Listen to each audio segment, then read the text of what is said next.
There was once a point in time where we could cross the Atlantic Ocean from New York to London in just 3 hours. The typical 7-hour flight was only cut down by going supersonic, and this came in the astonishing form of the Concorde aircraft. It was a joint venture between two European countries to develop a plane unlike any other, to transport passengers at unbelievable speeds, and as a result, bring the world closer together. Its effects on the industry and culture is immensely profound, and has been revered as an icon of the skies ever since it first took flight in 1969.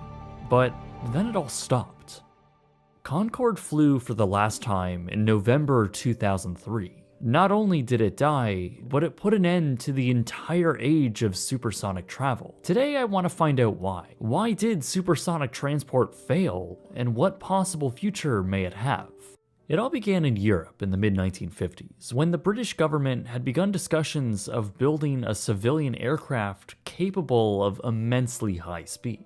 By this point, the Americans already had proved that a supersonic aircraft was possible in 1947, and with commercial aviation picking up on its own speed, this future prediction had some legs. See, by the mid-1950s, Britain had already lost the race to build a competitive jet-powered aircraft. While they were the first to do it in the form of the Comet, built by de Havilland, the American-built Boeing 707 ultimately reigned supreme. But talks were still being had about the idea of a supersonic transport, or SST for short. In a rather small amount of time, commercial aviation made the jump from propeller aircraft to jets, and it was believed that supersonic was the next leap for aviation. With airlines and the public expressing interest, it really was politics that got the ball rolling. Word quickly spread that the United Kingdom, France, the Soviet Union, and the United States were all working on their own versions of the SST. And it greatly mattered not only from a market standpoint on who would get it done first, but it now became about which country could be seen as the most technologically advanced. A sort of vanity race to show who was the most capable. So with those motivators well in effect, these nations got busy with this monumental engineering feat. In America, a competition was underway between the major aircraft manufacturers, primarily with Boeing, who were developing the 2707. They came out ahead, winning the government contract over other companies like Lockheed and McDonnell Douglas, who really weren't as serious as Boeing. France and the UK were also developing their own independently, but ultimately decided to unite on a joint venture to develop the SST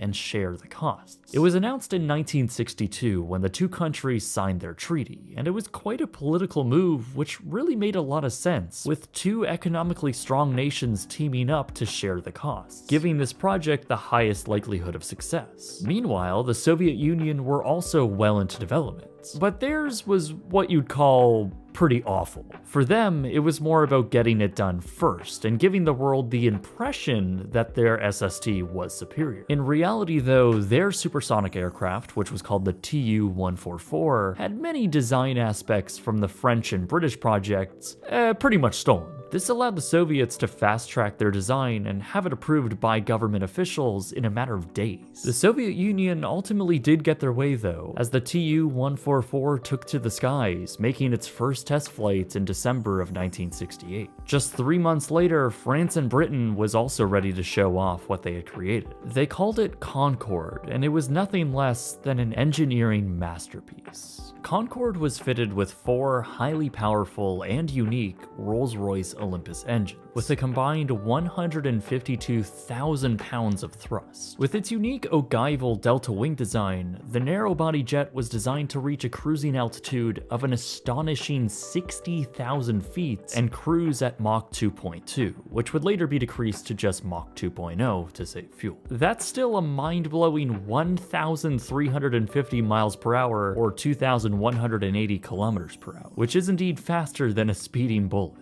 The flight deck featured a pretty intense-looking, all-analog design and was the first commercial aircraft to feature a fly-by-wire control system, which is essentially an electronic version of the original manual control system of inputs. Among other innovations with the electronic systems, the aircraft also featured a droop nose, often referred to as the droop snoot, a section of fuselage that could be lowered for better takeoff and landing visibility. This would all be controlled by a crew of 3 people, a captain, a first officer, and an engineer. Behind the the flight deck was all the luxuries you could ask for of the time. Due to the small airframe design of Concorde, along with a bunch of weight savings, the cabin was set up in a 2-2 configuration with a maximum capacity of around 120 passengers. Truthfully, the cabin was pretty basic, but it was no doubt premium and came with a lot of quirks. Other than the fact that you were flying at twice the speed of sound, it was a small area with windows equally as tiny. In fact, they were around the size of a modern-day passport, by far the smallest in the industry. But to make up for it, you'd be receiving the very best service, and the flight experience was more like a cocktail party with free-flowing champagne and caviar.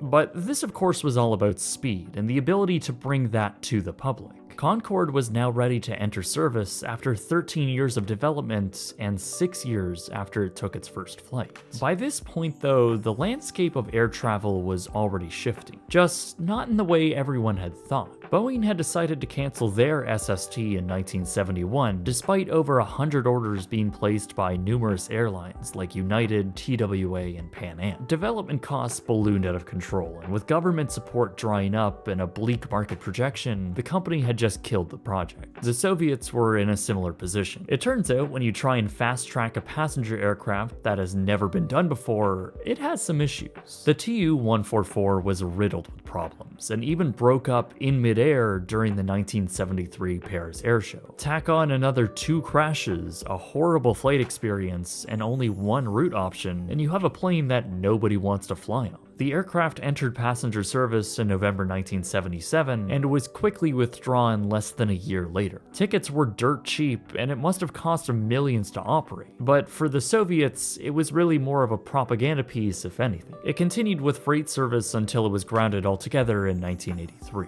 Fortunately though, Concorde came through and entered service with Air France and British Airways in 1976. But it too wasn't without financial problems. With several public showings and great enthusiasm through the early 60s, the Concorde received numerous orders from basically all the large airlines of the time. Pan Am had ordered 6 of them and showcased it alongside the cancelled Boeing 2707. TWA was another customer who got as far as to make a mock-up of the Concorde with the TWA livery in 1967. These were in the company of other airlines like United, American Airlines, Air Canada, Qantas, and many more. There was also a good deal of interest in a Concorde Type B, which would have had additional fuel tanks for a longer range. Initially, it was projected that the market could be interested in up to 350 jets by 1980, and these first few orders were rather promising. But sales soon started to dry up once some hard-hitting realities dawned on the Concorde program, mainly in the form of where the aircraft would even be able to fly. The US conducted tests in the mid-1960s to gauge what effects sonic booms would have over a populated area. Sonic booms are of course the after effect of an aircraft going supersonic, and the result of that test was a lot of annoyances and even property damage. Concorde was a noisy plane, and its sonic boom would likely disturb everyone below its path. So SSTs were then banned from flying over the United States, destroying any plans for possible routes from, say, New York to Los Angeles. Therefore, the aircraft could only be flown over oceans, and because of its range limitations, it could only make non-stop flights over the Atlantic, significantly limiting what routes airlines could put it on. Mix in the 1973 oil crisis, and airlines began to bail. In fact, the majority of airlines had canceled their orders for Concorde that year. The rest would soon follow also in the early 70s, and that just left Air France and British Airways as the sole operators. Despite all of these issues though, Concorde was the new icon of the skies. It was an immensely popular aircraft and known by name around the world. Everywhere it visited, crowds would flock to see it arrive. It was a spectacle, a jet unlike any other, and one which millions aspired to travel on. It was the pride of France and Britain, and a testament to the incredible mid-century spirits and engineering achievement. It truly became one of, if not the most iconic and beloved aircraft in existence, even for many watching the skies, surpassing the Boeing 747. Of course, those two planes couldn't be any different from each other and served very different purposes. While all other airliners of the time were designed for seat capacity and ticket margins, Concorde was all about speed and luxury. It really was a step above everything else. There was business class, then first class, And then there was Concorde. As you could probably imagine, the prices fitted the prestige, with a one-way flight ranging from $6,000 to $9,000 per person. For round-trip flights, fares could easily surpass $13,000. And for many, it was worth it, with the unique experience you were in for, crossing the second largest ocean in under 3 hours. Because of the demand and low volume, those prices had to be high, often with clientele made up of business travelers and celebrities. Concorde was something of opulence now, and actually making money for the two airlines, and it continued to do so through the 80s and 90s. However, these golden years would not last forever. On July 25, 2000, Air France 4590 began its takeoff down runway 26 right at Charles de Gaulle Airport. In doing so, a small piece of debris on the runway left by another aircraft made contact with Concorde's tire and punctured it, causing large pieces of rubber to fly up and make contact with the fuselage. In doing so, it caused the fuel tank to burst open just behind the left engine. The fuel ignited and shot out flames. The aircraft was moving too fast by this point to abort the takeoff and was forced to rotate. However, gaining altitude proved to be too difficult of a task, and as the flight crew tried to manage the situation, the aircraft was quickly falling apart as critical systems were burning up. In the midst of a stall, the airplane rolled over and fell to the ground, crashing into a nearby hotel and exploding into a huge fireball. All 109 people on board had perished, along with another 4 people on the ground. Immediately, all Air France Concordes were grounded while the investigation was opened, and this really soured public sentiment despite this being the first major accident of the plane. Eventually, it was reintroduced into service in November 2001, but this was of course shortly after the tourism and air travel gully that occurred after 9/11. Air France claimed they were losing money on Concorde, and despite British Airways claiming they were actually generating income, both companies knew the aircraft's days were numbered. Concorde was now a 32-year-old plane, and maintenance was beginning to get very expensive. Issues were starting to creep up on the aging planes, and with rising fuel prices, the very thirsty afterburners fitted on board the jet were overshadowing any profits it might generate.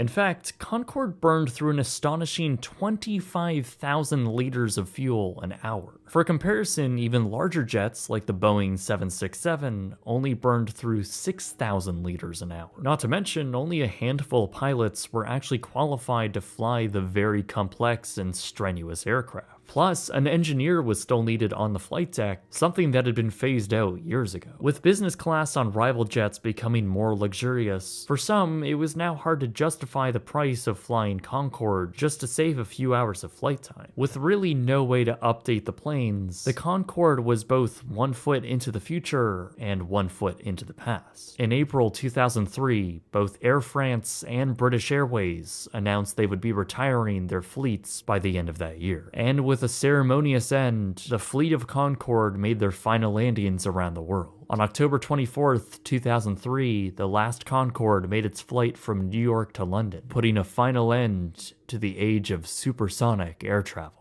It is hard to believe that we had such amazing technology, the ability to travel at twice the speed of sound at a commercial level, and we just let it go. But that's the thing, the story of Concorde was always going to end this way. Production on the aircraft ceased in 1979. Only 20 of them were ever built, and just 14 of them were commercial aircraft. The other 6 were just built for testing. Really, the entire Concorde project was a complete failure, and the French and British governments knew that pretty early on. Once airlines began pulling out from their orders, the project was in big trouble. The end result of what they had built was planes for the countries that have developed it, and didn't actually sell any of them to an outside party. So the actual sales numbers were likely very little, while the development cost for Concorde is estimated at around 10 to 13 billion euros in today's money, all of which were just absorbed by the governments in order to get these planes finished. Despite some of them proving to be profit centers, the entire program just didn't see the success they wanted. Really, the SST as a whole never took off like the world had thought it would. Aviation actually shifted to larger aircraft with more seats, which meant lower ticket prices. The advent of the 747, DC-10, and 777 all transported more people, cost less to operate, and charged less per seat. People often chose cost over convenience, and because of that, Concorde was always going to be a low-margin, high-cost per seat aircraft, and it never stood a chance against the mainstream industry. Once Airbus acquired its former manufacturer, the new company decided not to support the aircraft type after 2003. That's what sealed the fate. Even with a last-ditch attempt by Richard Branson to try and buy the remaining fleet from British Airways, the plane was just finished. Even from the 1970s, it was likely known that the Concorde would only last a few decades, until its lifespan was up. There was really no contingency plan afterwards to keep the planes flying. The remaining 18 aircraft in existence were all put on display in museums and exhibitions around the world. 3 of them are in the US, with the majority of the rest put on display around Europe. There are a few Tu-144s left in the world as well, also on display, and one even put up for sale on eBay in 2017. The full-size prototype of the Boeing 2707 also still exists. It was sold to a museum in Florida until the 80s, when it was purchased by a church. The Boeing SST remained in the building, hanging from the ceiling while church service was being held. It was eventually sold again and has remained in storage ever since. But the story doesn't end here. Since the last flight of Concorde, there have been some attempts at reviving the era of supersonic travel. Most of them have failed, but one company, at least so far, has prevailed. Boom Technologies unveiled the Boom Overture, a 65 to 88 passenger supersonic passenger aircraft that could reach Mach 1.7. Now, this startup is dreaming very big and will likely need hundreds, if not billions of dollars to get the project into the market, which of course has already been delayed numerous times, with the latest target date of 2029. We'll see if that ever happens, but one thing that is giving them actual legitimacy though is their orders. So far, the company has racked up firm and option orders from major airlines like Virgin, Japan, American, and United Airlines. So far, totaling over 200 orders, which is very impressive. That's actually more orders than the Concorde and the Boeing 2707 put together. The company claims they will be able to offer new routes which Concorde couldn't, like Trans-Pacific. And if this does actually make it across the finish line, the world may once again be introduced to supersonic air travel. But even if that does happen, the Concorde will always remain in history as a very special aircraft. Not something to just get from A to B, but an embodied spirit of the countries who built it, the engineering prowess of the mid-20th century, and the wonders of what the human race is able to achieve. It's a brilliant piece of art, and there's so much more to the story, from the insane engineering to the never-built variants like a cargo version. I'll leave some links to other people's great reporting of the story in the description below. Now, Concorde was pretty limited on what routes it was able to take and rarely traveled away from those destinations. But the aircraft was sometimes chartered for specialty trips. They were filled with high-paying travelers embarking on flights around the world to see other cultures and try new food. A now defunct company called Intrav was one of the major facilitators of this, and while round-the-world trips started at around $60,000 a person, it was no doubt a journey of a lifetime. It was also one of the only times Concorde made a stop in the islands of Hawaii, a chance for savvy travelers to try